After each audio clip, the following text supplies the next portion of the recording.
ringer is off. Hi, I'm Jackie with Military Saves, and this is week 1 of Military Saves Month. We are helping the entire military community save money, reduce debt, and build wealth by doing a financial checkup all throughout the month of April. Our theme for this week is saving automatically, and for today's Midday Money Chat, we welcome Michael Thomas. Michael, thank you so much for being here today. Yeah, it's a pleasure, and thank you for considering me. It's an honor, and I appreciate all the great work that you all are doing. Oh, well, it is our pleasure as well.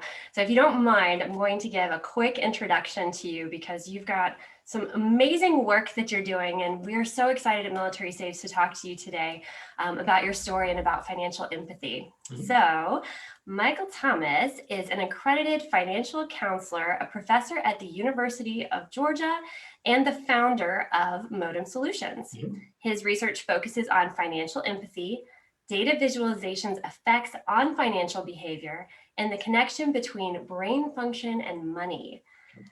His philosophy on how to effectively interact with money can be summed up in his TED Talk, Financial Empathy, Understanding the Story Beneath the Numbers. And I'm so excited because you're not just a numbers guy, you're looking at the brain, you're looking at the emotions. There is so much more, all of it. Oh, so we're gonna have a very comprehensive chat today. So I'd like to start with your TEDx talk on financial empathy. And for those of you tuning in, you'll see that I dropped a link. I highly recommend that you watch that after our chat. So let's go ahead and start with your story and going back to your childhood and how that shaped you and why today as an adult you identify as a saver. Yeah, so great question. One of the things that I've struggled with a long time when it comes to managing money is my inclination to save. And some people will say, like, how is that a struggle, right? When some people are trying to save. Well, for me, it's not just the action, but it's the where and the why behind the action. So I was saving out of a scarcity mindset. I've been saving for a lot of time out of a fear-based mindset. That had been uniquely tethered to my childhood. And I didn't recognize that that's what that was until I really started to explore my own financial themes, money scripts, so on and so forth, and actually engage with my wife, who is opposite of me, but opposite from me in a good way, because she perceives the world differently. She has different experiences with money than I do.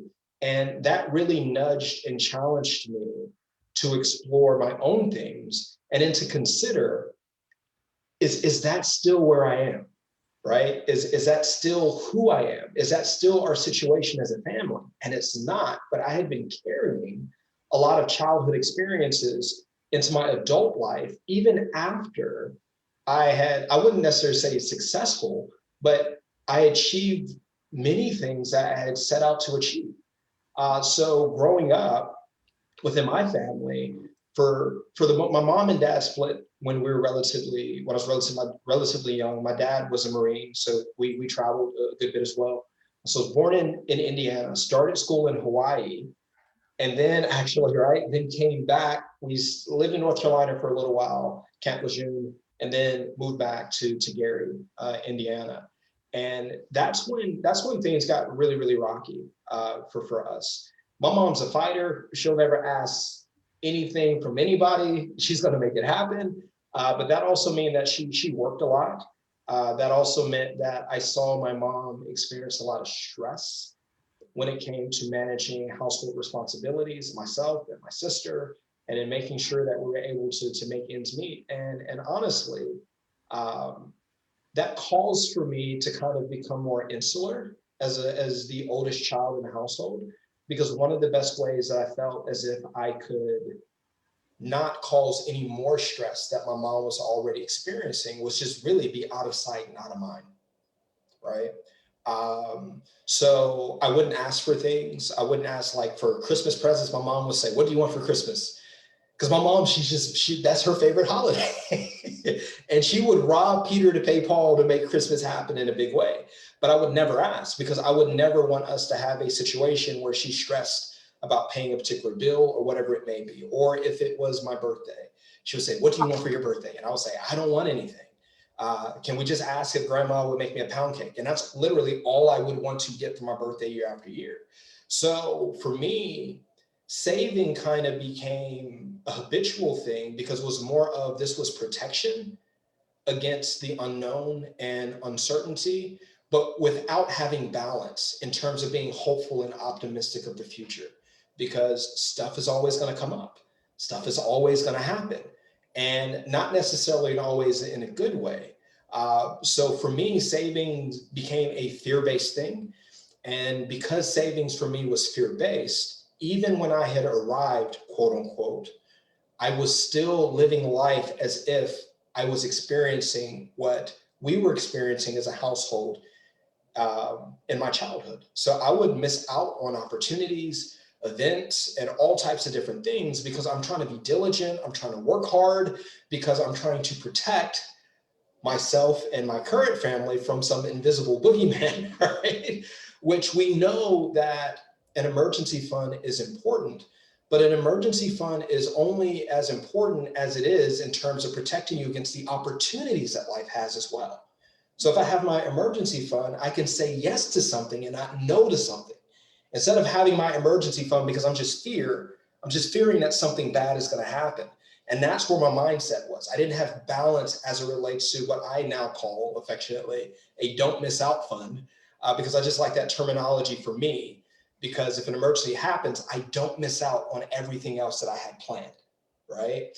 So the psychology for me was very important, and using emergency fund for the longest time, which is fear-based, and it just kind of perpetuated the way that I engaged with and I thought about money. So that's my saver identity story, so to speak. And I still have to consciously work on it. I have to remind myself that we're not in that place. My mom's not in that. She's doing incredibly well for herself. We're not in that place anymore, but the vestiges of the past still kind of stick with me. Okay, that was really powerful. And you brought a tear to my eye because I imagine little you not even asking for a birthday present. Yeah. And I have to ask, was your mom aware that this is what you were doing? Yeah, we've actually had conversations about that of late. My mom actually, if you were to speak to her right now, she would probably tell you, I don't know where he got all this money stuff from, because she would tell you that for the longest time, she was really, really bad with managing money. And actually, I learned a lot of financial lessons indirectly from what she was modeling. But I chose not to walk in her footsteps. I just chose to say that if I had the opportunity, I would do something different with the way that I manage money. Long story short, my mom has most recently paid off all of her debts. So she's debt free. She's purchased her first home. And the beautiful thing about it was it took her a long time to recognize a lot of different things. But just with compassion, grace, and empathy, and me not saying, Mom, you need to do this, Mom, you need to do that, and allow for her to find her way, but give her the space to still make mistakes. She's now gotten over the hump and she's creating and establishing wealth now. So we've had a lot of great financial conversations, but it's taken time for us to get there. And it wasn't this overnight thing. And but it's a beautiful thing now, because now collectively as a family, we're building wealth together. So literally, while we're existing today, we're building intergenerational wealth. As I'm nudging the wealth bar, my mom's nudging the wealth bar at the same time, which is going to have a generational impact. And that's always where I wanted us to be.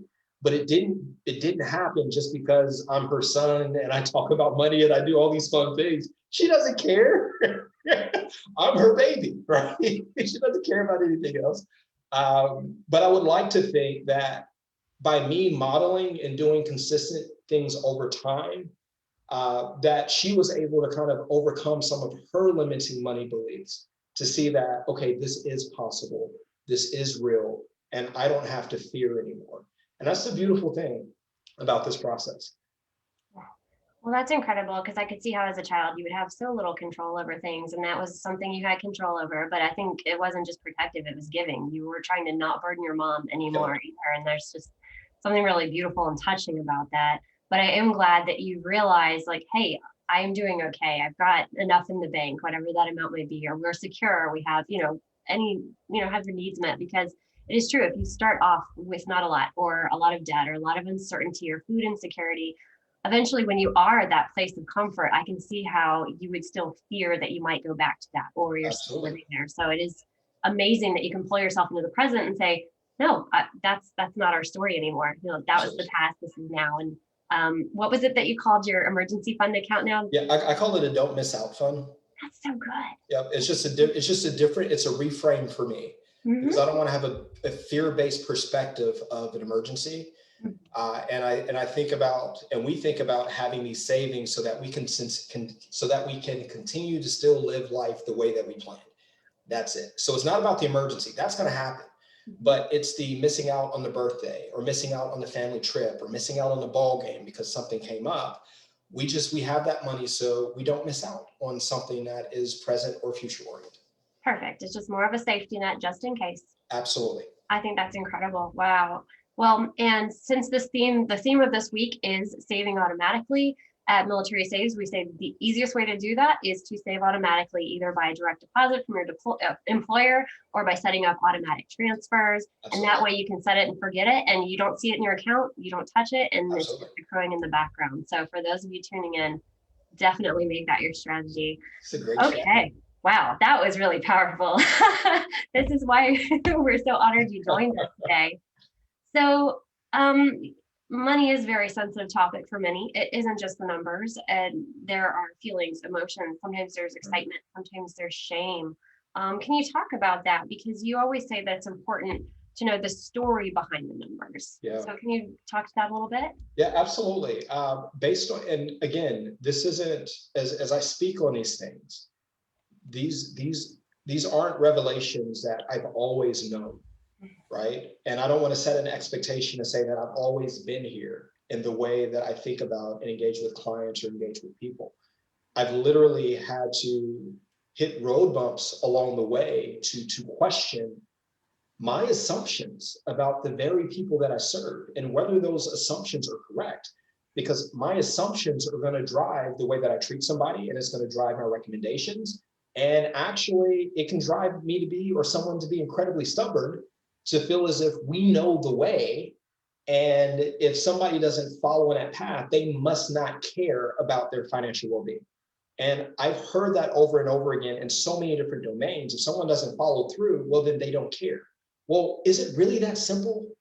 Is it really that they don't care? Or is that there are other barriers in a way that we are not addressing and trying to meet them where they are, as opposed to expecting them to be where we want them to be? So understanding the story behind the numbers is understanding that money is personal. And because it's personal, there's a relationship to something that's driving that personal aspect. Sometimes it's too personal, right? So what is that? And then what is that relationship? So understanding the story beneath the numbers is just tying together the relationship to why something is personal to someone. And if someone is moved one way or another from baseline, whether to be really, really happy or to experience some type of sorrow, that means that there is something that is affecting them in a very powerful way. And what we know about emotions is that emotions trigger us to act in certain ways, whether it's fear-based or it's joy-based. People can overspend because they're joyful. And that's what they do when they're happy and excited. They spend. That might not be a good thing, right? And then when people are fearful, it can cause for us to create more cortisol within our bodies, or produce more of it, which actually induces the limbic system, which is fight or fight. And in the way that people engage with money then becomes very emotional and not rational. In fact, we're not even using our prefrontal cortex at that point in time.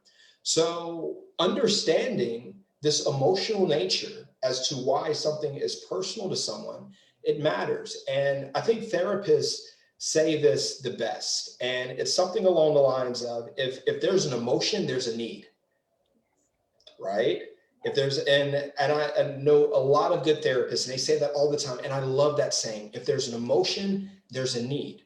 What happens, unfortunately, because we very rarely explore the emotion, we can't connect to the need, which is the relationship to why something is personal, right? So for me, that's why it's important to understand the story beneath the numbers, is because once we understand that, we can understand triggers, we can understand emotions and how somebody responds to a cue or a situation. Then as a couple or within a relationship, we can create different cues. We can create different situations that may not trigger someone in the same way, so that we can have a more fruitful conversation. Or if someone says that, you know, it's really important to me that we have $20,000 for savings, even though we may not need $20,000 for savings, for me to say, well, we don't need that. And like with the facial expression that you literally could have shut that person down. Or if I'm working with someone and they have way more saved than we think that they should have saved, and they say, yeah, you don't need all that in savings, like that can be triggering something that is very emotional to an individual. And unless we understand what that is, then we can actually create a scenario or a situation where that person isn't going to come back, because we haven't really signaled that we see them and that we understand the context of their situation. And if I don't understand the context of your situation, I don't really see you. And if I don't really see you, how can I really serve you? I'm not saying that I will have all the answers as I unpack certain things. I may realize that I might not be the person for you. You may need to go speak with a therapist or a financial therapist or whatever it may be. But this is the system of the world that we live in. And when we're actually operating in this financial services space, I believe, at full capacity, that means that we're even aware of our limitations and our capacity to serve others, but then we also exist within a system where we can hand them off to people that can get them to where they need to be before they come back and see us again and get them to the next level. And sometimes that is the optimal financial recommendation, is that I can't serve you. That's actually empathy. Empathy isn't saying that, oh, I understand your situation and I feel what you feel, and I'm going to work through all these uncertainties to love on you. You may not be the person.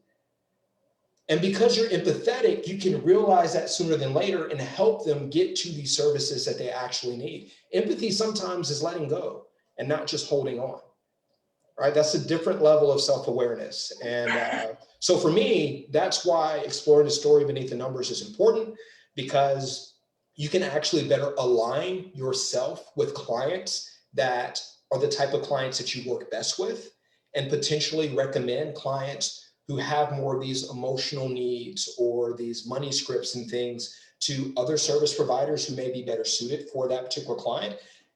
By doing this, we can actually provide a better service.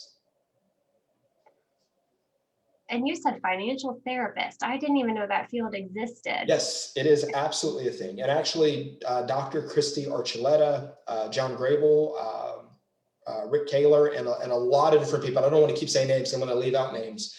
But this is a blossoming and this is a growing field. And I actually lean more towards, in terms of just my disposition, as you can hear, even though I love the numbers, but I also understand that we are engaging with human beings. And when you're engaging with human beings, it's not an input in and an output out, right? There's encoding, there's decoding of information.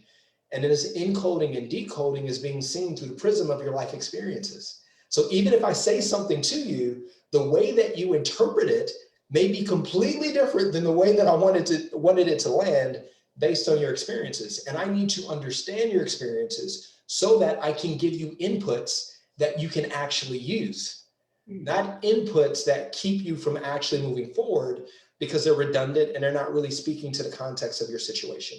And so understanding the story beneath the numbers is all about understanding context. And then how do we work backwards from context to create solutions that address the types of barriers that our clients need to have addressed so that they can actually experience the financial well-being or the life that they hope for. Excellent. Well, that ties in really well with what we do at Military Saves, because we practice behavioral economics. We're not going to advise every little, invest here, save there. It's more of making those choices, having that mindset, deciding what your goals are and making steps to achieve them. Yes. And for those of you tuning in right now, we encourage you to take our Military Saves pledge. We dropped a link in the description. And when you do sign up for that, you make a commitment to yourself, and then we are there to support you. We'll send emails, texts, and goal-based messages to help keep you on track, because it really is. We are human beings. It's not just about the numbers. We've got Absolutely. feelings, we've got reasons, we've got moments of strength and weakness, and anything we can do to help support and inspire the entire military community, do that financial wellness check-in and reach your goals. I love We it. are here for you. so I wanted to ask, you're talking about clients, but I do have a question that kind of circles back to the beginning. You Mhm. mentioned that you and your wife are opposite. To simplify, I could say you're a saver, she's a spender. Yeah. How does that balance, and what do you recommend to other couples who may not have the same philosophy on finances? Yeah, I would honestly say that I think there's a Sybil Solomon created a deck of cards called Money Habitudes. Yes. And I think Money Habitudes is an incredibly powerful tool. And the reason why it's powerful is because it provides a holistic framework behind a money habitude. Not, I'm a saver, therefore I'm bad, or I'm a saver, therefore I'm good, and I'm a spender, therefore I'm bad. Because that kind of is the paradigm and the language, or implicitly that's implied in culture and society in general, right? So what that does is that it allows for people to look at the benefits of a particular money habitude, and then also some blind spots that you need to be mindful of. And I think that that framing is so important, because what happens is that when people self-identify with something that societally is not viewed as favorable, what happens is they either shy away from, or they hide, or they fear shaming, or they're shaming themselves. And then when we engage in this process of shame, we're internalizing a thing and not externalizing it. So I think Brene Brown says it the best. Um, Shame, well, not shame, or, well, I mean, how do I want to say it here? I think she says, well, in terms of empathy, empathy is this notion where it's, hold on, no, let me step back. I want to make sure that I get her saying right. Of course. All right, so it's the difference between guilt and shame, right? So guilt is I made a mistake, and shame is I am the mistake. Oh, okay. Right? That's a very powerful distinction. And when people view themselves as being the mistake, and they're internalizing this as this is their character and who they are, right? Shame actually, again, induces a limbic response within our nervous system. So we engage in flight and fight. Most people end up fleeing or avoiding or hiding. Okay. And that's that important element in terms of thinking about these things and thinking about them holistically. Just because you're a saver doesn't mean it's a bad thing. There's actually a lot of good. Not a spender, that's not a bad thing, because there's a lot of good that you can bring to someone like me, who is naturally a saver, because I am more fearful, that I need to be connected to someone who is more optimistic and positive, Yeah. that we can do something and everything's going to be okay. Yeah. Like, Oh, I like my that. wife is very That's reassuring. We have a yes. plan, we have everything, everything's going to be okay. Mm. And I've been with her long enough to where she's been consistent long enough to pull me out of my tunnel vision that I usually have, to nudge me along this spectrum. So I still say, but I enjoy life so much more because of her. And then also on the flip side, my wife sometimes, who might be a little bit more inclined to jump into things, then relies on me, because I'm definitely going to look at how much is this going to cost us? How's this going to impact the budget? Can we get the generic brand? Right. Exactly. Or how does this actually, if we bring on this new expense based on our current cash flow needs and these other things that we want to do, how do we achieve this stuff now? So I'm more of that person. So we balance each other out. So when we can see and be vulnerable enough to have conversations about the stories behind our numbers, and be self-aware about where we've come from and where our partners have come from, then we can start to merge. That vulnerability allows for us to actually start to have real conversations and merge our money perspectives, and create new systems and strategies for how something can work better for us as a couple, understanding your strengths, understanding my strengths, understanding my blind spots, and your blind spots. So then how do we create this new system for us to where we can work together? What most people do is they say, you're this, I'm that, and we can't mix. We're oil and vinegar. That's not the case. You can mix. It's just that the way that we're having a conversation, we're doing it without vulnerability and empathy and compassion and kindness. And we're really just saying that, all right, I don't really trust stepping out of my comfort zone because of my money stories and because what I've always known. And I'm going to say that if we want to experience financial wholeness and wellness to the extent that we can, we're going to have to nudge out of our positions, regardless of how right you think you are or how bad you may think you are, because you're not as bad as you think you are with money. That's a position that you have to come off of. I'm better with money than I actually believe. And if I think that I'm God's gift to money in my relationship, I have to come off that, because if I look at your information, you probably made mistakes. And I will be able to tease that out really quickly. So it's just being able to merge the two in a healthy way, but we don't do it because we only focus on the numbers and we don't really have intimacy when it comes to talking about money. And that's something that my wife and I have, it's taken us a long time to get there. This is not an overnight thing. But we have gotten there over time. And because of that, we are a system. I allow for her to be her. She allows for me to be me, but we balance each other out. And the more we work together, the further along we get in terms of what we want as a couple and what we want as individuals. So engaging in a process is freeing. It doesn't create bondage. And I think a lot of people feel if I give up something, I'm being bounded to something instead of being freed from something. And it's taken me a long time to get there. So we had to learn how to look at our money perspectives differently and look at them holistically, and to actually see the value in what we both bring to the table, as opposed to looking at what we both bring in terms of what I can't have or what you don't do. And once we started focusing on our strengths, then we started creating a system that operates within our strengths. And I shore up things where Ashley doesn't shore up things, and Ashley absolutely shores up things where I don't. And that's kind of our system, but it's taken us a long time to get there. But vulnerability, especially for me, was that piece that got me over the hump in terms of being able to have those types of conversations. Okay, so you got to be communicating, you got to be open, you got to be a team, and you both have to be a little flexible, and maybe sometimes you give, sometimes she gives, but it's working, and I think that's great. So anyone in that same situation, definitely be open to talking to each other, maybe even seeing a counselor if you're not seeing eye to eye. Absolutely. There can be a compromise. And this is the thing, you want to see a counselor before you really have issues. Most people only consider counseling and financial services after the fact. The financial services, whether it's coaching or counseling or financial therapy or planner, actually the optimal ways to use these services are proactively and not reactively, right? So that would be my big recommendation for households and families. Don't wait until there's an issue to actually make this a part of your financial routine and a part of your financial system.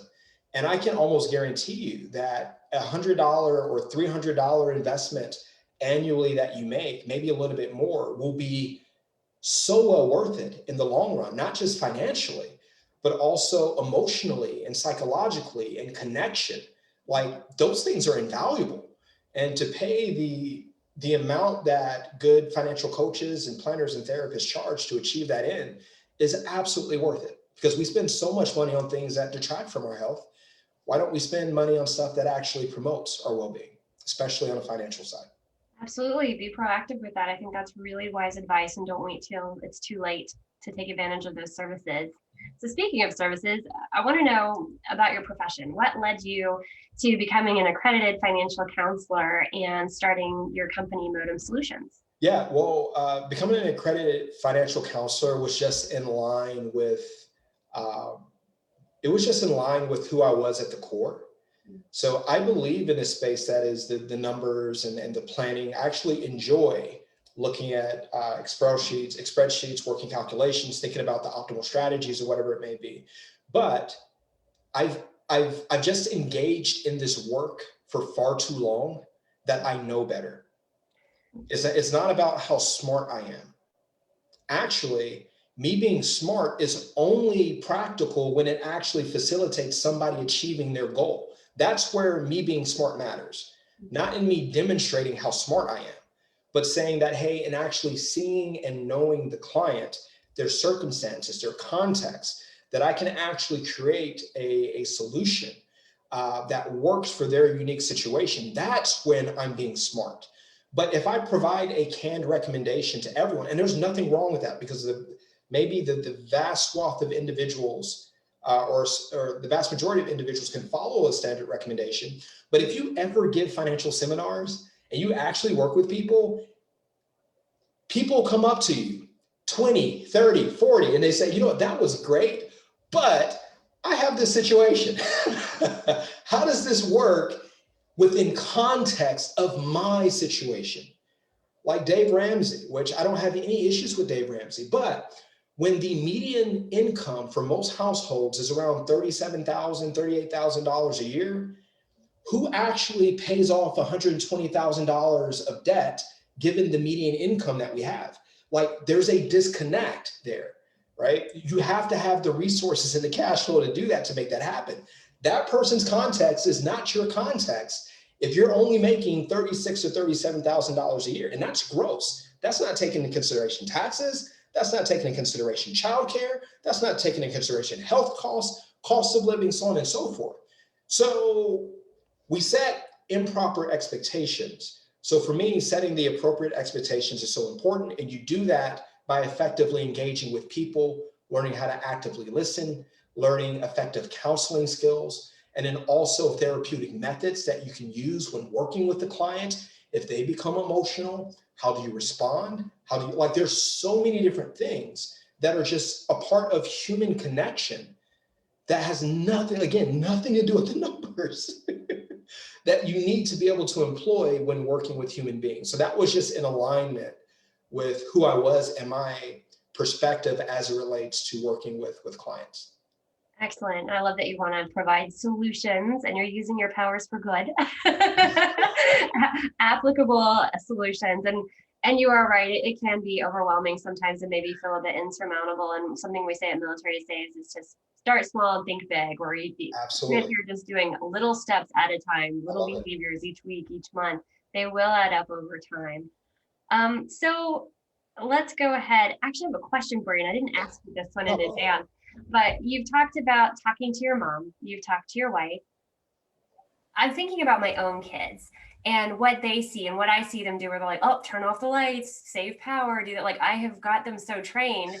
And I'm so proud of it, but then I think, am I contributing to a scarcity mindset down the road? And, you know, what would you advise there? Because I do talk to them about money, and we're going to have an entire week dedicated to saving as a family, but you're making me think, what are they watching right now? And what are they taking on from the behaviors I'm demonstrating? Absolutely. I think one of the big things is actually for you to kind of maybe step back a little bit and think about really what is the cost for maybe really leaving the light on for 10 or 15 minutes longer than it should have been left on for.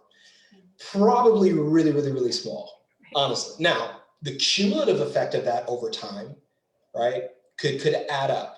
So I think that's where the balance of the conversation is that, you know what, mistakes are going to happen. We're going to forget to leave the light on or whatever, or keep the light on for longer. If that happens every now and again, that's perfectly fine. However, though, if we continue to do this, what this means is that mommy has to pay more money out of pocket to pay for these things. And when that happens, that toy that you want, I might not be able to get it. That's not scarcity, it's connecting opportunity to this process. Like with my little guys, if we go shopping, I'll give Sebastian the list of groceries, and I'll let him know that if you keep us within budget, I will give you $5 to buy whatever you want in the store. Because if I don't stay on budget, I'm probably going to spend $20 or $30 more. So him actually getting a benefit from keeping us on task means that by doing this thing, I get something because I'm providing value. So that's kind of where we try to do the reframe. So it's like, hey, you know, gang, if we do a really good job of this month, then that means that we get to do this. So what a lot of times we do when we're parents, everything, and I'm just as guilty of this, everything is very punitive, right? Cut off the lights, you know better, right? But they can't see or conceptualize the cost of leaving the light on. So it's almost like a puppy that you're raising. They can't speak English. They can't. You can speak at the puppy all you want. It does not understand what you are saying.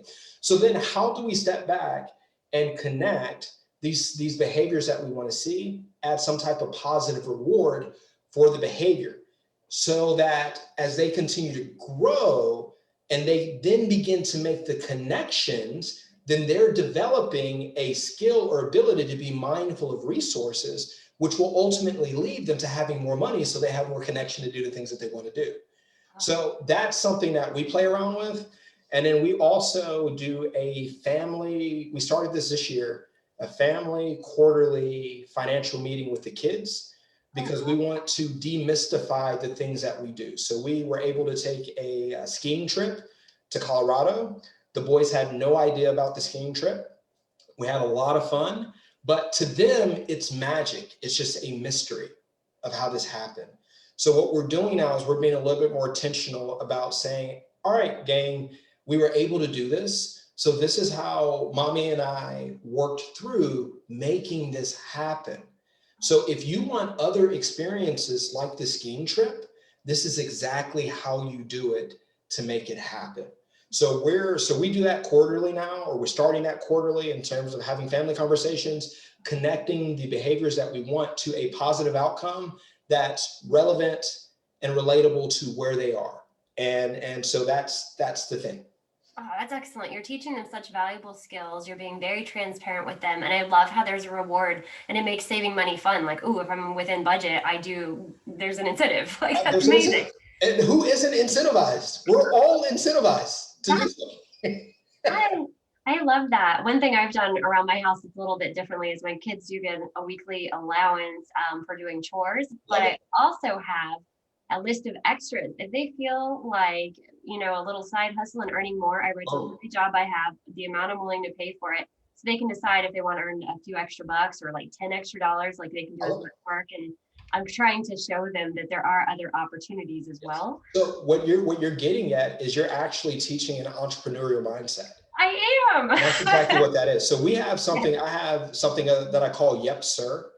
It's just an acronym that we use in our household. So you are responsible for your financial decisions that you make. You have to earn money. You can earn money by being entrepreneurial, or you can work for somebody to make money. It's still your choice, all right? You have to plan your money. So before, when our boys earn money, they don't necessarily have to create a spending plan or a budget, but they have to write out, how do I want to spend my money? They just have to write it out. They own the consequences, and they know that if they overspend or whatever it may be for that given period, just like you, that mom and dad are not jumping in to save the day, right? All right.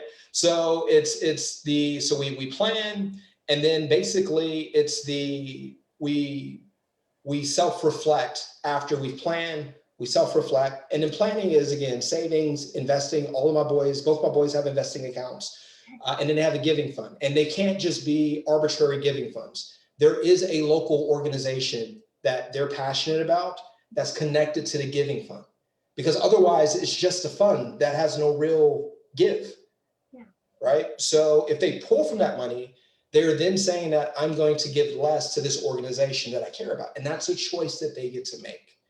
Right. So we cover all of those bases, and then they get to reflect on everything that they've done and say, hey, do I want to continue to do this for the next week, or do I want to do something different?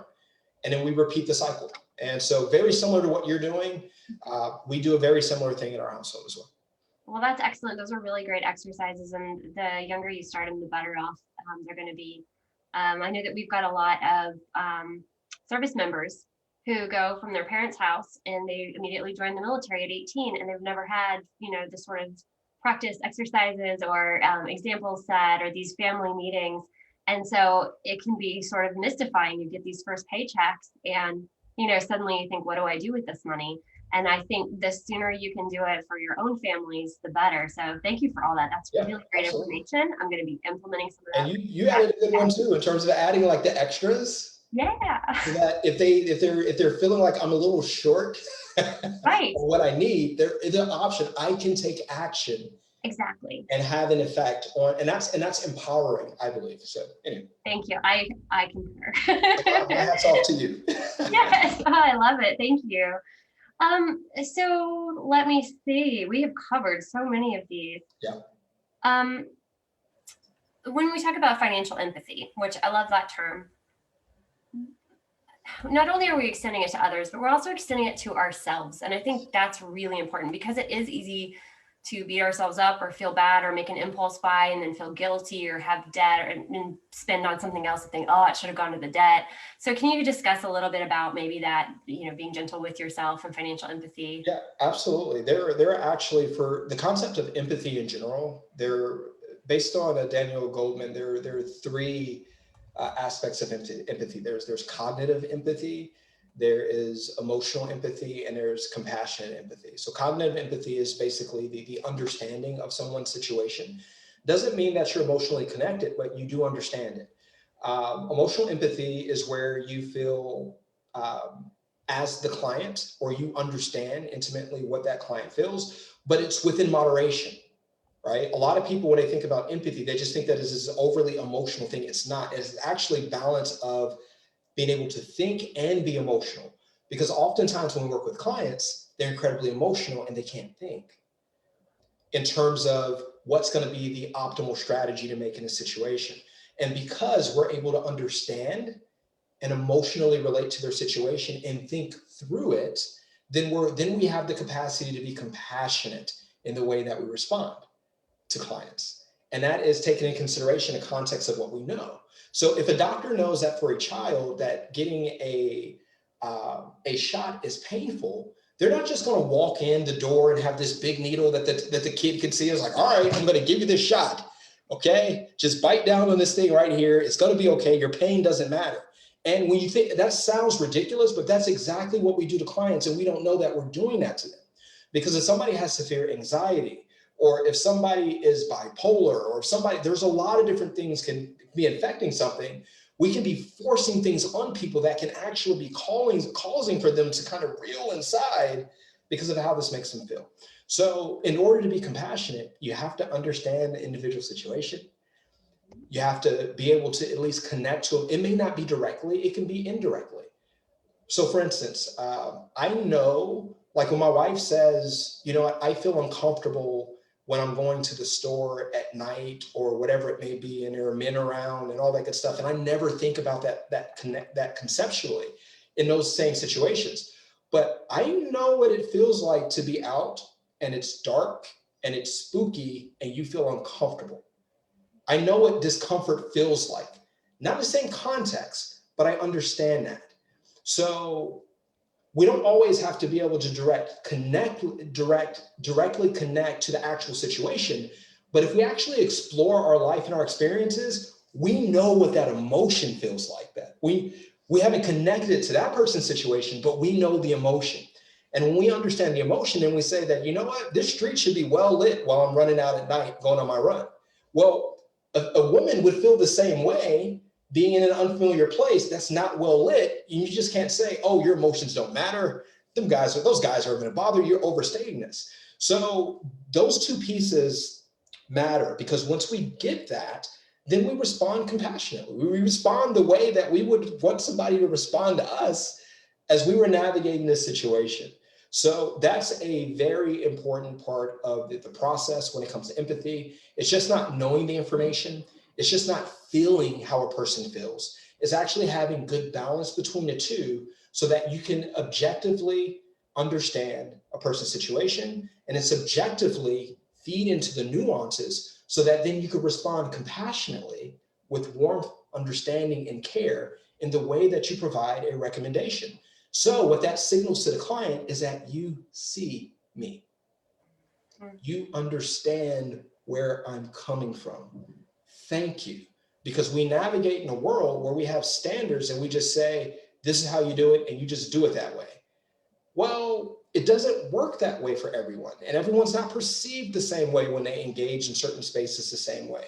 So if I'm providing a recommendation to someone, it could be whomever it may be, and I would say, you know what, I understand that. I might not be the best person, but I know someone who's a professional, who's a female, who's in your industry, and has had to navigate some of the dynamics that you're considering that I don't understand completely, but I do understand it enough to know that it's an issue.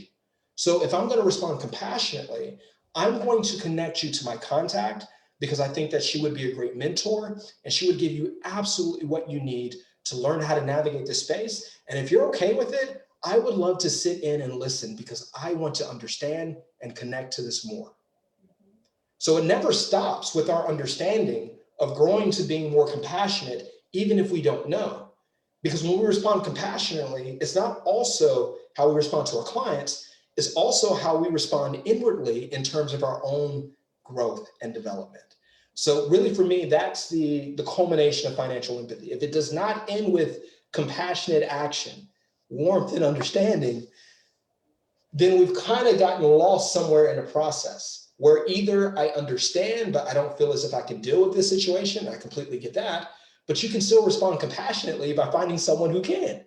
Or if you're too emotional because you're too connected to a situation, for unfortunately, individuals who have gone through domestic violence situations or whatever it may be, if that triggers you and you're working with someone who is dealing with this, you may not have the emotional capacity to handle this situation.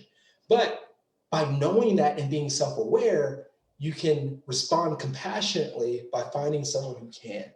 So this compassionate piece of empathy and even financial empathy, and the way I kind of define financial empathy is the capacity to understand, to feel, and to compassionately respond to the context of someone's financial life, right? So we have to dig into those nuances, understand the story beneath the numbers, assess whether or not we're the right person to serve someone. And then if we are, then how do I take this information, respond compassionately with warmth and understanding, and then consider different ways of approaching a situation that I may not have before. And I promise you, by doing that, what you're going to find is that you just solved the problem for like hundreds of thousands of people who don't have a voice. And they've been waiting for someone to provide a compassionate response to their situation that actually moves the needle. And my biggest fear is that if we just keep pushing the same things and then we're not seeing the growth that we want, then maybe it's not our clients. Right? Maybe it's not them, maybe it's us. And that's okay, because that's why we're professionals, right? To constantly be growing, continue self-development so that we can better serve the people that we are hoping to serve. This is a constant ongoing process. I just think financial empathy in general is a way to navigate and approach that process. Oh, well, wonderful. Thank you so much, Dr. Thomas, for telling us all about financial empathy, the importance of the story behind the numbers, getting us to think about that brain function and money connection. It matters. Why we're acting the way we are, why we're spending or we're saving or we're hesitant, or are we coming from a mindset, a scarcity mindset or an abundance mindset? And I think this is just wonderful that you've shared so many concepts on self-awareness and awareness of others in the situations they may be in, and ways we can communicate, talk to each other, and find common ground. So I truly appreciate. Oh, yes? Jackie, just one quick thing, because I think you were going here with it. Oh, okay. So it's one thing to expect compassion from others, but we can also be compassionate with ourselves. Yes. So that requires vulnerability and exploration of self. True. Which is what we talked about at the beginning. If I tie it back here in terms of me having to sit down and explore my money story, understand what happened, my emotional response to what happened, and reevaluate whether or not this is still the truth about me, about life in general. And there's no way that I could have had self-compassion in that space to say, you know what, this isn't true in all situations, and it can be different. And then when we say it can be different, then I say, well, what was different? Well, that time we went to Disney World and everything worked out just fine. That was different.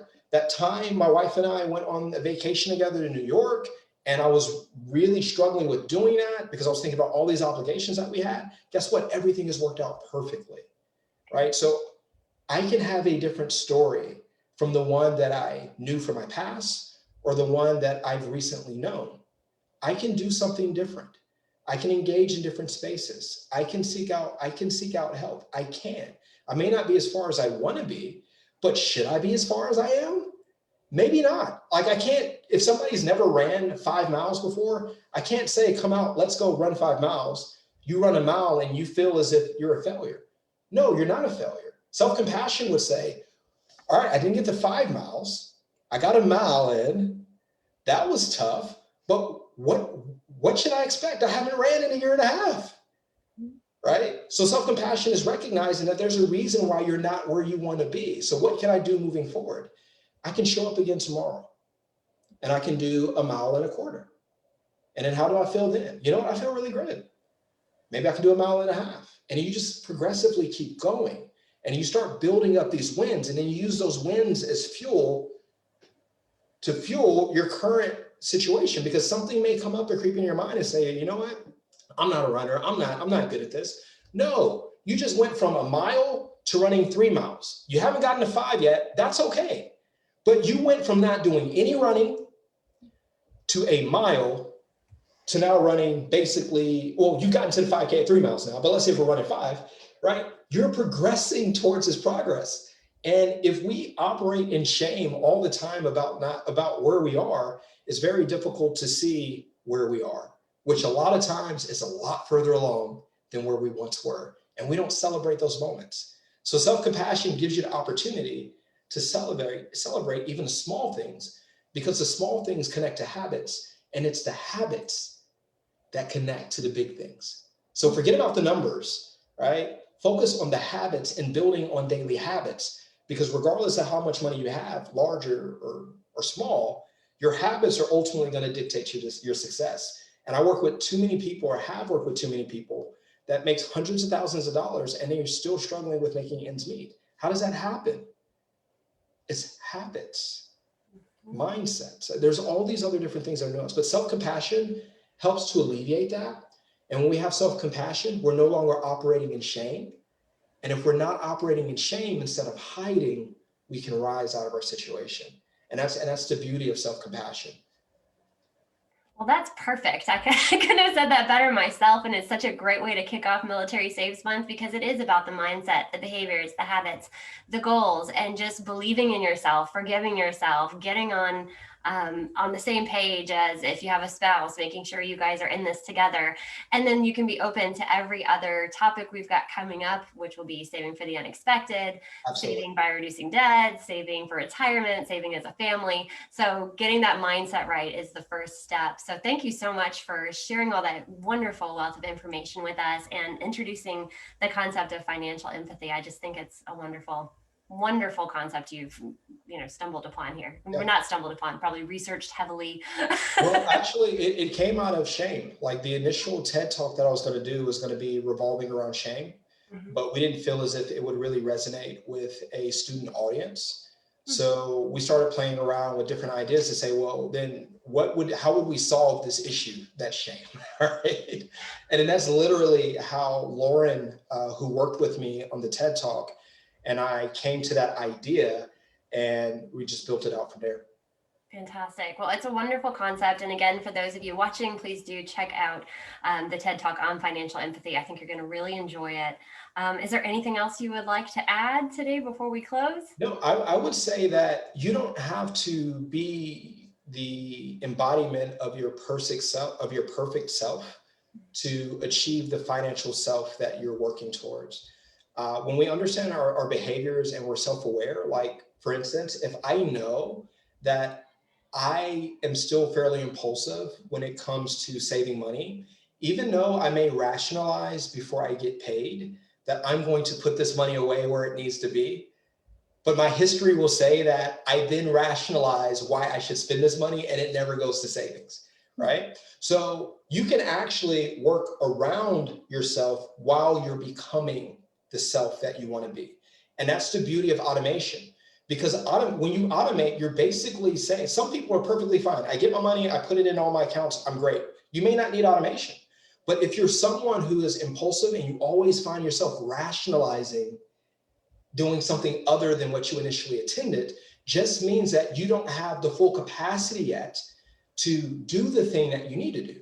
So while you're working on developing your capacity, automation provides you an opportunity to work around yourself and still be achieving your goals while you become the self that can then take the money and then put the money where it needs to be. So you don't have to be a financial expert.